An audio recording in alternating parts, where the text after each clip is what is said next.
Isi konten video ini dibuat dengan tujuan untuk edukasi. Cerita mistis dalam video ini berdasarkan pengalaman pribadi dan tidak berhubungan dengan gelar atau profesi tertentu. Pengungkapan kasus forensik selalu berdasarkan scientific crime investigation dan tidak berdasarkan keyakinan akan hal supranatural atau mistis. Seluruh nama, tempat, dan lokasi yang ada pada video ini telah disamarkan dan diubah untuk melindungi privasi. Selamat menonton. Akibat judi, seorang bapak harus meregang nyawa di tangan anaknya sendiri. Hasil otopsi menunjukkan ada satu temuan yang betul-betul tidak disangka-sangka. Dari hasil otopsi didapatkan korban ini sudah dalam keadaan membusuk lanjut. Sudah banyak sekali ditemukan larva lalat atau belatung di tubuhnya, dan diperkirakan korban ini sudah meninggal 3-5 hari sebelum pemeriksaan. Tetangga sebelah rumah korban itu mengaku mendengar setiap jam 11 malam itu dia mendengar suara benturan dari arah tembok rumahnya itu yang di baliknya itu ada kamarnya korban.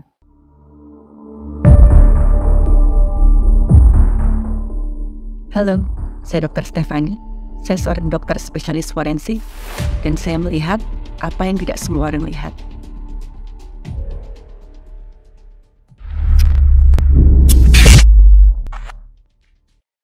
Ada seorang laki-laki yang ditemukan dalam keadaan tewas seorang diri di rumahnya.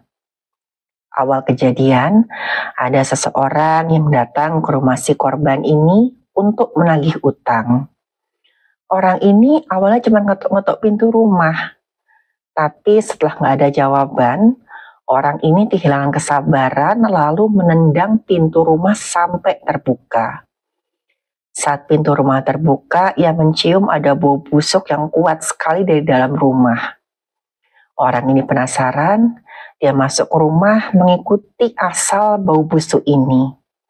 Dan dia benar-benar syok, karena di salah satu kamar di rumah itu ada sesosok mayat yang terbaring di atas tempat tidur dalam keadaan yang sangat mengenaskan. Mayat ini sudah keadaan membusuk, tubuhnya dikerumuni belatung, dan yang namanya kasur itu sudah penuh dengan cairan pembusukan dan kotoran manusia. Karena ketakutan, orang ini kemudian menghubungi pihak yang berwenang. Pihak yang berwenang datang, lalu mengevakuasi jasad korban ini ke rumah sakit. Dari keterangan warga, korban ini adalah seorang laki-laki, usianya 60 tahun, dan sebelumnya dia ini tinggal bertiga dengan istri dan anaknya. Istri korban ini sudah meninggal 10 tahun yang lalu karena sakit. Tadinya korban ini bekerja sebagai salah satu pemilik kios di pasar. Penghasilan korban ini cukuplah untuk menghidupi keluarganya. Tapi sejak kurang lebih 1 tahun, korban ini mengidap stroke dan korban nggak lagi bisa bekerja. Gara-gara ini kios korban terpaksa dijual dan uangnya digunakan untuk memenuhi kebutuhan sehari-hari. Korban ini punya seorang anak laki-laki berusia 35 tahun. Waktu keadaan ekonomi keluarganya ini masih bagus, bisa dikatakan anaknya korban ini cukup dimanja oleh orang tuanya. Setelah ibunya meninggal, apalagi pas bapaknya ini mulai stroke, kehidupan ekonomi mereka otomatis mulai berubah. Dan saat ini ketika di masa-masa yang cukup prihatin ini, anaknya ini kayak nggak tahu harus ngapain. Pada saat si korban ini ditemukan dalam keadaan tewas, anaknya ini sempat nggak ketahuan ada di mana. Sampai akhirnya anaknya ditemukan oleh warga dalam keadaan separuh mabuk. Waktu awalnya dimintain keterangan, anak ini bilang, gini, kemarin itu bapak kena serangan stroke lagi. Saya tuh nggak bisa ngebawa Bapak ke rumah sakit atau bahkan ke puskesmas pun saya nggak bisa karena saya udah nggak ada uang sama sekali. Saya itu sudah mengajukan pinjaman di salah satu instansi peminjaman uang dengan ya jaminannya tuh sertifikat rumah kami. Tapi kan itu perlu proses. Sambil menunggu itu saya stres karena saya dikejar-kejar penagih utang. Selama ini ya saya sudah banyak meminjam uang untuk keperluan ya terapi, berobat bapak saya. Ya kurang lebih seperti itulah keterangan dari anaknya korban. Tapi hasil otopsi menunjukkan ada satu temuan yang betul-betul tidak disangka-sangka. Dari hasil otopsi ya didapatkan korban ini sudah dalam keadaan membusuk lanjut, sudah banyak sekali ditemukan larva lalat atau belatung di tubuhnya, dan diperkirakan korban ini sudah meninggal 3-5 hari sebelum pemeriksaan. Korban mengenakan ya baju kaos dan celana pendek, dan di mana di bagian celananya itu sudah banyak sekali ya mohon maaf kotoran manusia. Jadi ketika ya korban mungkin dalam keadaan meregang nyawa di tempat tidurnya, korban itu ya mungkin buang air besar, buang air kecil, itu di tempat tidur juga. Tapi saat dilakukan pemeriksaan di bagian kepala, ada resapan darah itu di bagian pelipis kanannya korban. Dan itu resapan darahnya cukup luas. Dan ketika dilakukan pemeriksaan di rongga kepala, didapatkan ada perdarahan yang cukup banyak di bawah selaput otaknya korban. Nah, perdarahan yang cukup banyak ini itu bisa mengakibatkan tertekannya jaringan otak sampai ya menekan pusat pernafasan di batang otak. Dan itu adalah sebab kematiannya korban. Penemuan ini tuh tidak sinkron dengan cerita anaknya korban tadi. Umumnya pada penderita stroke, ya stroke perdarahan, itu biasanya perdarahan yang didapatkan banyak di ya jaringan otaknya, di dalam penampang jaringan otaknya, atau di bilik otaknya korban. Bisa juga ya didapatkan kerusakan pembuluh darah, misalkan yang masih dalam keadaan fresh, itu bisa didapatkan ada robekan di pembuluh darah otak. Nah, tapi kalau temuan yang didapatkan pada korban ini justru sesuai dengan cedera kepala akibat kekerasan tumpul. Kemudian ya pihak yang berwenang melakukan olah TKP, menanyai beberapa saksi, dan akhirnya ditemukanlah hasil yang benar-benar di luar dugaan.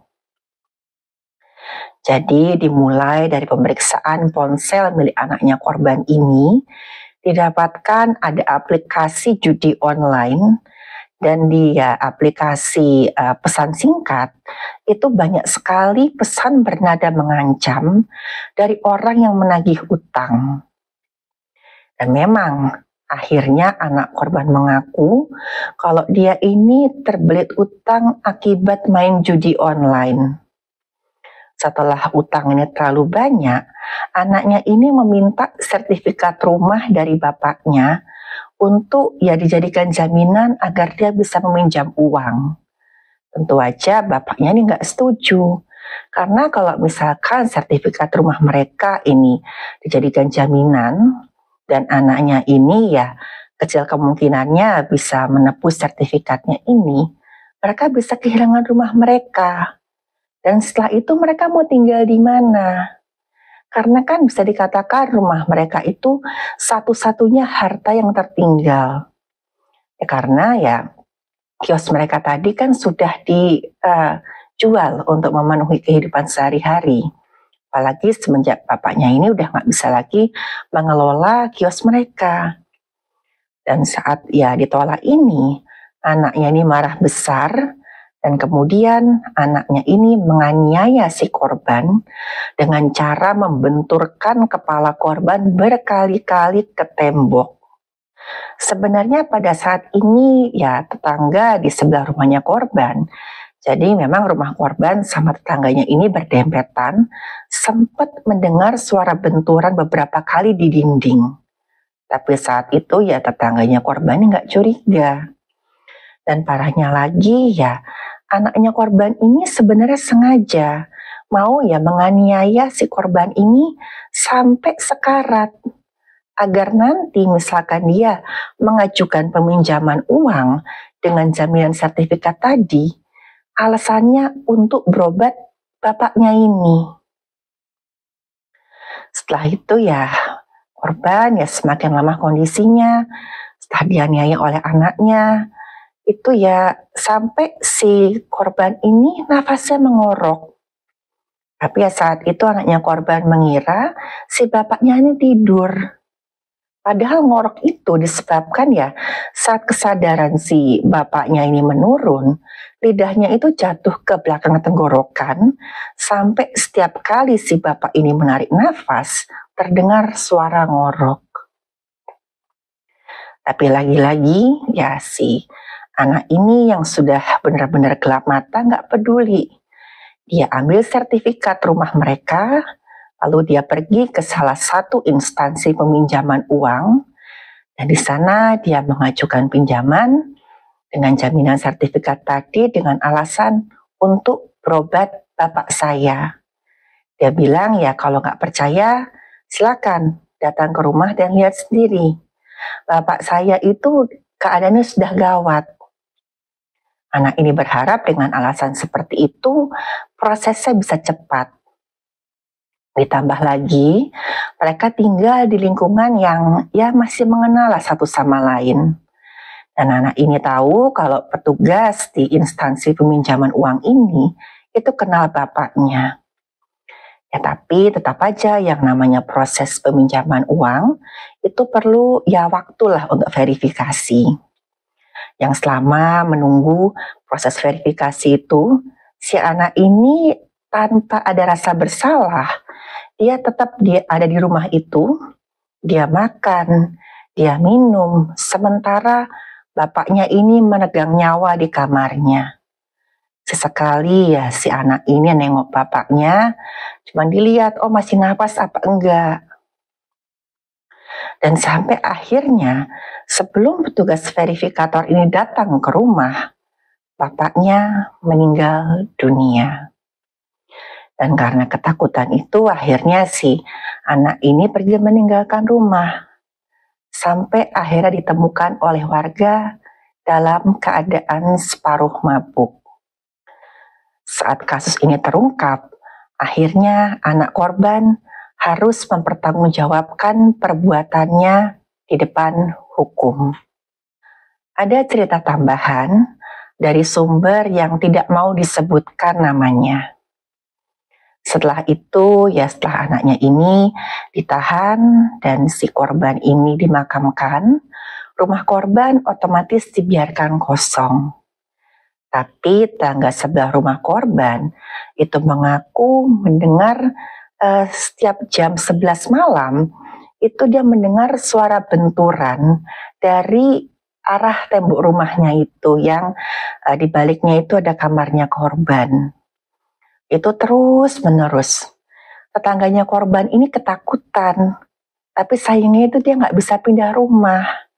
Akhirnya ya kamar yang berbagi tembok dengan sebelahnya itu dia ubah fungsinya menjadi gudang.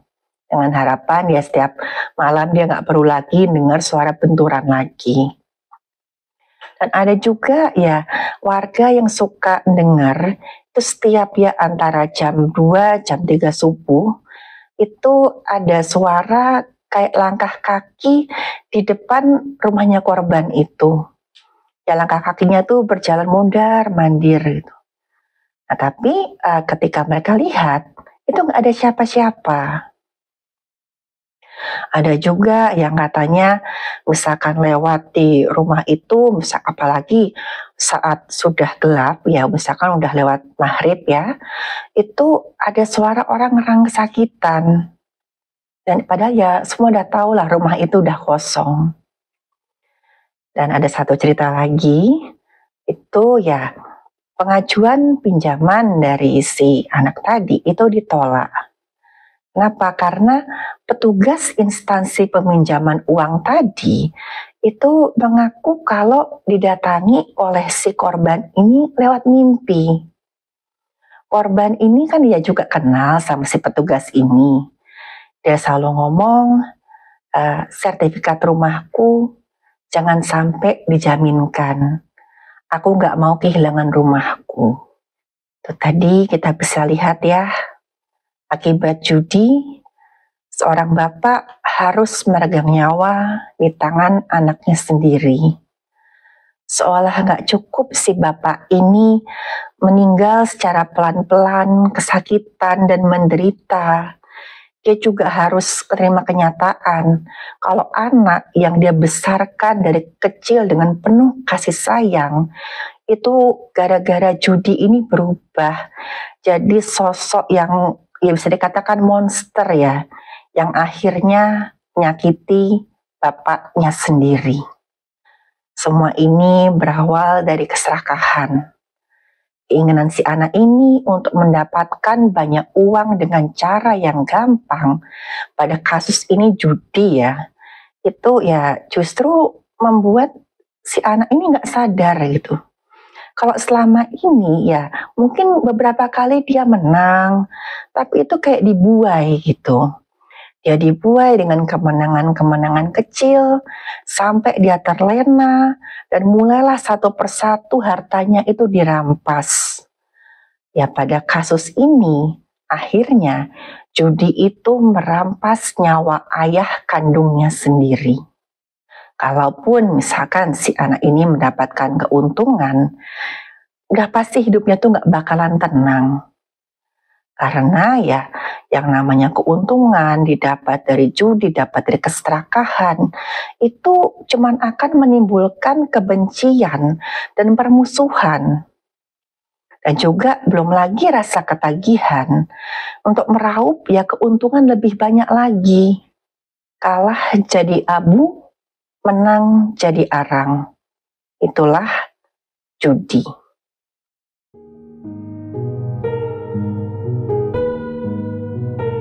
Terima kasih buat yang sudah menyimak cerita saya. Silahkan like, share, dan subscribe.